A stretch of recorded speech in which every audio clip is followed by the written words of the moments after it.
Benvenute e benvenuti nel mio piccolo spazio creativo. Sono Paola e oggi festeggio il primo compleanno del canale.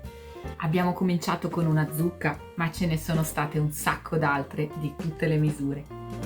Abbiamo vestito gli orsetti, ma abbiamo lavorato tanto anche all'uncinetto. Cose giganti o cose piccolissime.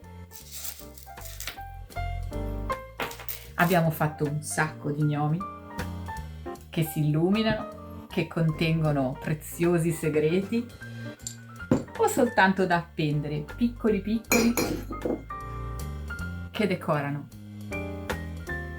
Abbiamo creato la magia, sia con le lampade che con le pozioni. Abbiamo lavorato il fil di ferro e quello vi è piaciuto da impazzire. Abbiamo fatto gabbiette che non ingabbiano nessuno e altalene per gli uccellini. Di cose ne abbiamo fatte un sacco, ma un sacco ne faremo ancora, quindi mi raccomando, continuate a farmi compagnia.